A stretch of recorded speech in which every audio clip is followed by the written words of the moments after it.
एक जंगल में टुन्नू चिड़ा अपनी छोटी सी बेटी टुनटुनी चिड़िया की देखभाल करके और अपनी मरी हुई पत्नी को याद करके जी रहा था। फिर एक दिन उसकी बुआ बबली कबूतरी वहां आती है और टुन्नू चिड़ा से कहती है, ऐसे दुखी होकर और कितने दिन रहेगा रे तू? अगर तू उस दिन बचपन से तुझसे प्यार कर रही मेरी बेटी से शादी कर लेता तो आज तुम्हें ये परिस्थिति नहीं देखनी पड़ती। पर हम क्या कर सकते हैं? ये देखो, ये छोटी सी बच्ची को तेरे पास छोड़कर वो मर गई। कुछ समझ में नहीं आ रहा, सब सपना जैसा लग रहा है। जाने दे, उन सबको याद करके अभी कोई फायदा नहीं है। कम से कम अभी तो तेरी बच्ची के लिए मेरी बेटी टूनी से दूसरी शादी कर ले। ऐसा कहकर बबली कबूतरी वहां से चली जाती है। जब ये बात टुनी चिड़िया को पता चलती है तो वो अपनी माँ बबली कबूतरी से कहती है, माँ, ये सब तुम्हारी ही मर्जी है क्या? टुन्नू से शादी करने के लिए मुझे फैसला लेने का कोई अधिकार नहीं है, सब तुम ही कर लो। ये सुनकर उसकी माँ बबली कबूतरी उससे कहती है, ठीक है, तुम टुन्नू से शादी मत करो, तुम्हारे लिए दूसरा रिश्ता देखूंगी। उस पक्षी से शादी करोगी नहीं ना? मुझे पता नहीं क्या टुन्नू तुम्हें कितना पसंद है। तुम्हारे दुख को भगवान ने समझा है बेटी, तुम्हें दूसरी बार एक मौका दिया है। वो सोना है सोना, ऊपर से उसके पास बहुत सारा पैसा है। इससे ज्यादा तुझे और क्या चाहिए रे? ऐसे कहकर वो अपनी बेटी टुनी को टुन्नू चिड़ा से शादी करने के लिए राजी करती है। फिर धूमधाम से दोनों की शादी करती है। टूनी चिड़िया को टुन्नू के घर में कदम रखने के बाद सौतेली बेटी टुनटुनी चिड़िया दुश्मन की तरह दिखाई देने लगी। इसीलिए वो उसके लिए जो भी करती वो इच्छा के बिना ही करती। पति टुन्नू चिड़ा की दृष्टि में उसकी सगी माँ की तरह देखभाल करने का नाटक करने लगी। एक दिन टुनटुनी चिड़िया अपनी सौतेली माँ से कहती है, बुआ, मुझे बहुत जोरों से भूख लगी है। कल पापा के लिए तुमने कुछ पकवान बनाए थे ना? मुझे भी वो पकवान बनाकर दो ना बुआ। तब पिता टुन्नू चिड़ा ने उससे कहा, टुनटुनी, बुआ नहीं माँ कहकर बुलाओ। तेरे लिए ही वो हमारे घर आई हैं, ताकि वो तुझे माँ की कमी महसूस न होने दे। पति के ये सब कहने पर टुनी चिड़िया को गुस्सा आता है। वो मन में कहती है, मेरा टुन्नू इतने दिनों बाद मुझे हासिल हुआ है, ये सोचा मैंने, लेकिन ये तो बस मुझे अपनी बेटी की माँ बनाना चाहता है। टुन्नू को शक हुए बिना ही इससे छुटकारा पाना होगा। ये टुनटुनी मुझे पसंद नहीं। अगर ये बात टुन्नू चिड़े को पता चल गई तो वो मुझे घर से बाहर निकाल देगा। ऐसे ही काफी समय बीत जाता है। एक दिन टुन्नू चिड़ा अपनी पत्नी टुनी चिड़िया से कहता है, मुझे किसी काम से 1 महीने के लिए जंगल से बाहर जाना होगा। इतने दिनों तक तुम मेरी बच्ची का ख्याल रखना। मुझे पता है तुम जरूर रखोगी, पर मेरी संतुष्टि के लिए बता रहा हूँ, तुम उसका ख्याल रखोगी ना?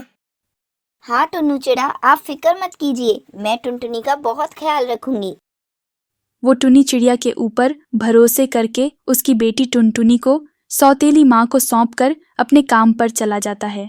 फिर उसके बाद से सौतेली माँ टुनटुनी चिड़िया को बहुत परेशान करने लगी। वो टुनटुनी चिड़िया को हर छोटी सी बात पर मारती। ये सब देखकर टुनटुनी बहुत डर जाती है।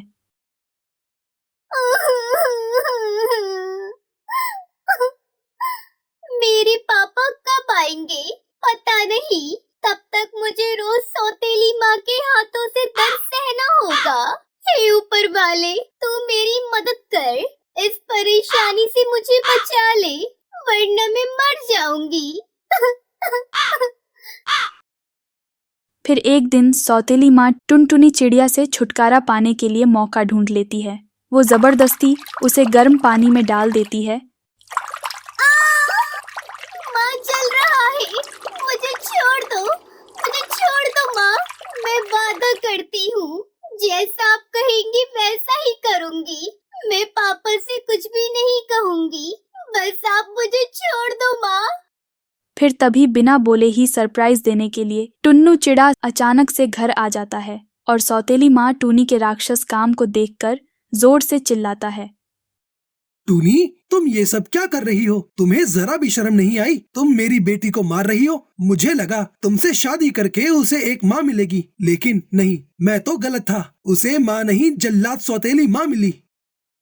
ये सब देखकर टुनटुनी चिड़िया अपनी सौतेली माँ को डांट से बचाने के लिए अपने पिता से कहती है, पापा, इसमें इनकी कोई गलती नहीं है। पानी गर्म हुआ कि नहीं, मैं यही देखने आई थी। बुआ तो मुझे बाहर निकालने आई थी।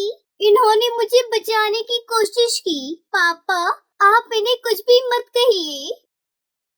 टुनटुनी, तू झूठ मत बोल मुझे बचाने के लिए।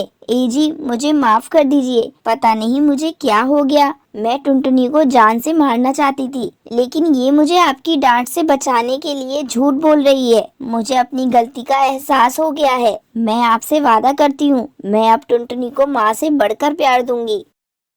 ऐसे झूठ कहकर उसे बचाने पर सौतेली माँ टूनी चिड़िया को छोटी सी बच्ची टुनटुनी चिड़िया का महान दिल समझ में आता है। फिर वो टुनटुनी को गर्म पानी से बाहर निकालकर ठंडे पानी में डुबाती है। उसके बाद अपनी गलतियों को मानकर अपने पति से क्षमा मांगती। उस दिन से अपनी सौतेली बेटी टुनटुनी की सगी बेटी की तरह देखभाल करने लगी।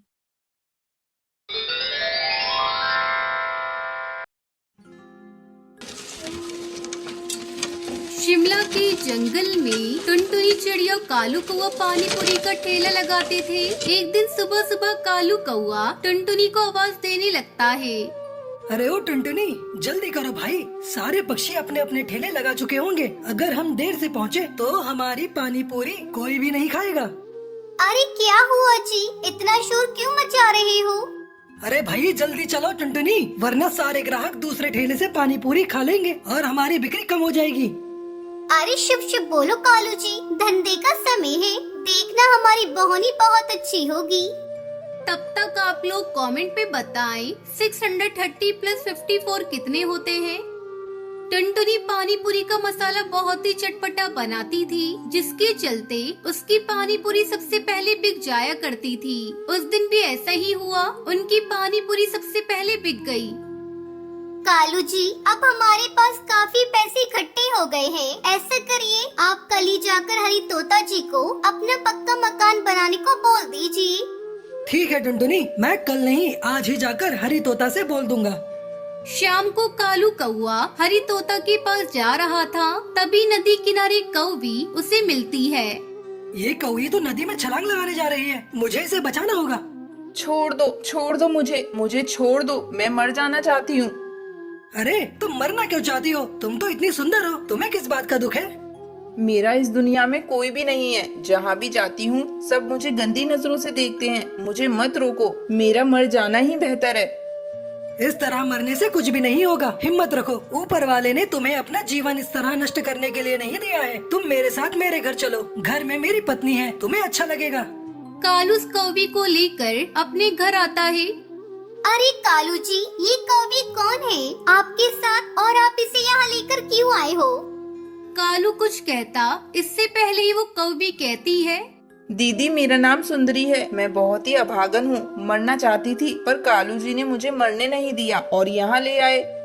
हाँ टुनटुनी, ये दुखियारी कहाँ जाती, फिर से मरने की कोशिश करती, इसलिए मैं यहाँ लेकर आ गया। अरे ये तो बहुत अच्छा किया कालू जी, आपने किसी की जान बचाई। सुंदरी, तुम्हें यहाँ किसी भी चीज की जरूरत हो तो मुझे बताना, इसे अपना घर समझो।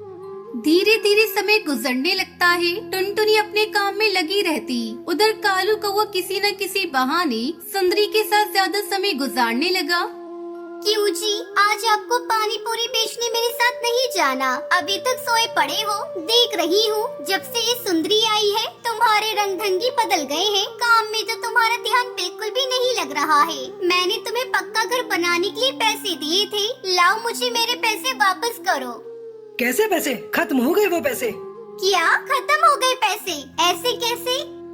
वो सुंदरी ने मुझसे अपना कुछ जरूरत का सामान मंगवाया था, तो उसके खर्च में चले गए। क्या? अच्छा, तभी मैं कहूँ ये सुंदरी इतनी बन ठन कर आजकल क्यों रहती है? सारे पैसे इसी कलमुही पे उड़ाया होगा आपने। आज मैं इस कलमुही को नहीं छोड़ूंगी। खबरदार टुनटुनी, जो तुमने सुंदरी को कुछ कहा तो उससे मैंने शादी कर ली है, अब वो इसी घर में रहेगी। क्यों रे कलमुही, तुझे मेरा घर उजाड़ते शर्म भी नहीं आई? मैंने तो तुझे अपनी छोटी बहन माना था, पर तू तो मेरी सौतन बन गई, सौतन।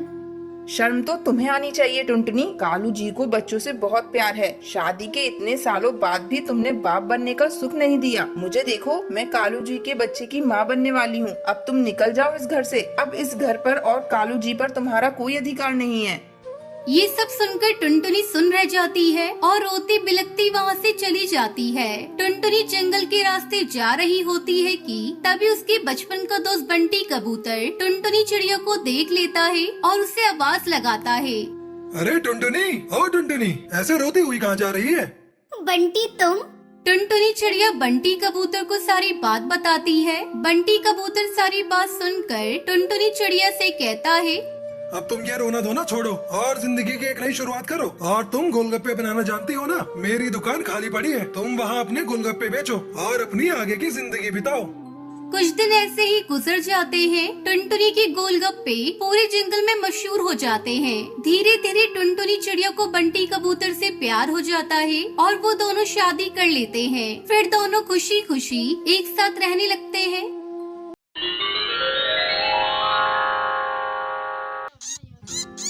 टुनटुनी चिड़िया के दोनों बच्चे बड़ी हसरत से आती माँ को निहार रहे थे। माँ के पास बैठते ही चूचू की आवाज करते हुए लगातार चोंच खोलकर अपनी भूख मिटाना चाहते थे। टुनटुनी चिड़िया बारी बारी से दोनों की चोंच में चारा डाल रही थी। दूसरी डाल पर बैठी हुई एक चिड़िया जिसका नाम पिंकी था उन्हें बड़े ध्यान से देख रही थी। उसे टुनटुनी चिड़िया की ममता और उसके द्वारा बच्चों का पालन करना अच्छा नहीं लग रहा था। वो चिल भुन रही थी। बड़े पेटू बच्चे हैं, इन्हें कितना भी खिलाओ चिल्लाते रहते हैं। इनका पेट कोई नहीं भर सकता। बड़े होने के बाद न जाने क्या करेंगे। तब तक आप लोग हमारे इस वीडियो को लाइक और अगर आपने हमारे चैनल को सब्सक्राइब नहीं किया है तो जल्दी से सब्सक्राइब कर लें और कमेंट सेक्शन में जरूर बताएं कि आपको हमारी ये कहानी कैसी लगी। पिंकी बहन ये सिर्फ खाने के लिए भूखे नहीं होते, इन्हें तो माँ की ममता और दुलार प्यार भी चाहिए। मैं इस बात को नहीं मानती। ये दोनों कितना शोर मचाते हैं, कान पक जाते हैं मेरे। देखो बहन, जब तुम्हारे बच्चे होंगे और इस तरह शोर मचाएंगे तब तुम्हें बहुत अच्छा लगेगा। पिंकी चिड़िया ने मुंह चिढ़ाया और वहाँ से उड़कर चली गई। कुछ देर बाद वो लौट कर आई तब टुनटुनी दाना लेने के लिए वहाँ से जा चुकी थी। पिंकी के शैतानी दिमाग में कुछ और चल रहा था। उसने टुनटुनी चिड़िया के पति बंटी के कान भरने शुरू कर दिए। बंटी मेरी बात सुनो, तुम जब आसपास नहीं रहते हो तब तुम्हारी बीवी टुनटुनी बच्चों पर बड़ा जुल्म ढाती है। ये बेचारे मासूम कुछ बोल नहीं पाते, रोते रहते हैं, मार सहते रहते हैं। देखो इनका बदन पूरा लाल हो गया है। ये सुनकर बंटी कबूतर को बड़ा गुस्सा आया। वो गुस्से में टुनटुनी का इंतजार करने लगा और जैसे ही टुनटुनी आई वो बरस पड़ा। टुनटुनी, मैं तुम्हें बहुत अच्छी माँ समझता था, लेकिन तुम तो डायन निकली, डायन। मेरे बच्चों को मारती हो, सताती हो। अरे ये तुम क्या कह रहे हो? ये दोनों मेरे भी बच्चे हैं, मैं इन्हें बड़े प्यार से रखती हूँ। अरे तुम बहुत बड़ी झूठी हो, मैं सब जान गया हूँ। मेरे बच्चों को इतना मारती हो कि इनका पूरा शरीर लाल हो गया है। अभी इसी वक्त यहाँ से चली जाओ। मुझे अपना गंदा चेहरा कभी मत दिखाना। आपको गलतफहमी हुई है। मैं बच्चों को खाना खिला दूं, इसके बाद बात करते हैं। देखो ना इन्हें कितनी भूख लगी है। अरे बंद करो हमदर्दी की बातें। मैं बच्चों को खिला लूंगा, उन्हें संभाल भी लूंगा। तुम यहाँ से चली जाओ, दोबारा यहाँ अपना मुंह मत दिखाना। टुनटुनी चिड़िया के दिल पर बड़ा गहरा सदमा पहुंचा। वो वहाँ से आंसू बहाती हुई चली गई। रास्ते में उसे अपने बच्चों की बहुत याद आ रही थी। तब उसने लौटने का इरादा बना लिया। वो लौट कर आई और दूर पेड़ पर बैठकर अपने बच्चों को देखने लगी। उसके बच्चे हकीकत से पूरी तरह अनजान थे और माँ का इंतजार कर रहे थे, लेकिन उन्हें क्या पता था कि उनके जालिम पिता ने माँ को हमेशा के लिए उनसे जुदा कर दिया है। उन्हें भूख लगी थी लेकिन खिलाने वाला कोई नहीं था। बंटी कबूतर के पास भी बच्चों को खिलाने के लिए कुछ भी नहीं था। पास में रहने वाले तोते को दया आई और उसने बच्चों को खाना दिया। टुनटुनी ने सोचा कि बच्चों के लिए कुछ खाने का सामान लाया जाए। आसपास तो कुछ भी नहीं था, इसलिए उसे दूर जाना पड़ा। वो एक जगह दाना चुगने गई। उसी समय वहाँ पिंकी आ गई। पिंकी ने पास ही चौच में पत्थर पकड़ा और टुनटुनी के सर पर गिरा दिया। वो पत्थर टुनटुनी के सर पर जैसे ही पड़ा वो नीचे जमीन पर गिर पड़ी और ऐसी गिरी कि फिर न उठ पाई। पिंकी का रास्ता पूरी तरह से साफ हो गया था। उसने बंटी के दुर्घटना का कारण बताकर टुनटुनी की मौत की सूचना दी। बंटी पहले तो खामोश हुआ, लेकिन फिर पिंकी ने उसे अपनी चिकनी चुपड़ी बातों में ले लिया। बंटी, मुझे अपने बच्चों की अम्मा बना लो। मैं इनका और तुम्हारा पूरा ध्यान रखूंगी।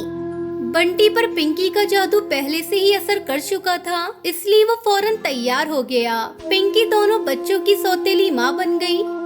तुम कौन हो? तुम्हारी माँ हूँ। तुम मेरी माँ नहीं हो सकती। सच सच बताओ, मेरी माँ कहाँ है? तुम्हारी माँ का सर फूट गया और वो मर गई और अब कभी नहीं आ पाएगी। ये क्या कह रही हो? कह दो ये झूठ है।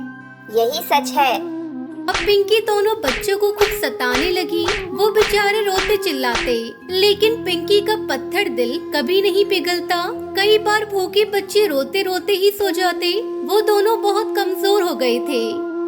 पिंकी, बच्चे बहुत कमजोर हो गए हैं। क्या ये ठीक से खाना नहीं खाते? खाते तो रहते हैं, लेकिन मेरा सर ज्यादा खाते रहते हैं। मुझे चैन से बैठने ही नहीं देते। मेरा कोई सम्मान नहीं है। झूठा आरोप भी लगाते हैं। माँ, झूठ क्यों बोल रही हो? हमें ठीक से खिलाती ही नहीं हो। हमेशा मारती हो, सताती हो और हमारी शिकायत भी करती हो।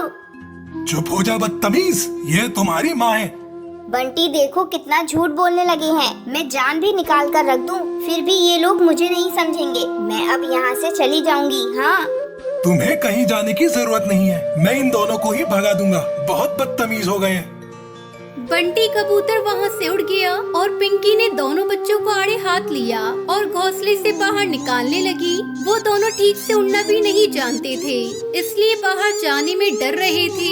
लेकिन निर्दयी माँ ने उन्हें भगाने का पूरा संकल्प ले लिया था। माँ, हमें मत भगाओ। हम तो उड़ भी नहीं सकते। हमें माफ कर दो। चलो भागो यहाँ से, नहीं तो मार मार के तुम दोनों को तुम्हारी माँ के पास पहुँचा दूंगी। इतना सुनते ही पास में खड़े तोते से रहा न गया और वो बोल पड़ा। पिंकी, तुम बड़ी हत्यारन हो। तुमने ही इनकी माँ को मारा है। अब इनका जीना हराम कर रही हो। उस बेचारी बेगुनाह को मारकर उसका स्थान लेकर बच्चों को हमेशा सताती रहती हो, मारती रहती हो। रुक जाओ, अब तुम्हें यहाँ से भागना पड़ेगा। बंटी वहाँ पर आ गया था। उसने तोते की बात सुन ली थी। पिंकी द्वारा टुनटुनी की हत्या और बच्चों को मारने सताने की बात सुनकर उसका माथा ठनक गया।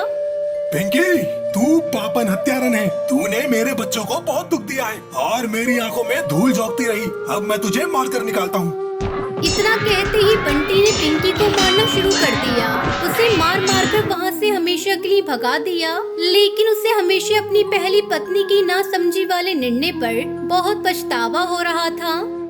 इसलिए कहते हैं, सच्चाई को अच्छी तरह से जानने के बाद ही कोई निर्णय लेना चाहिए।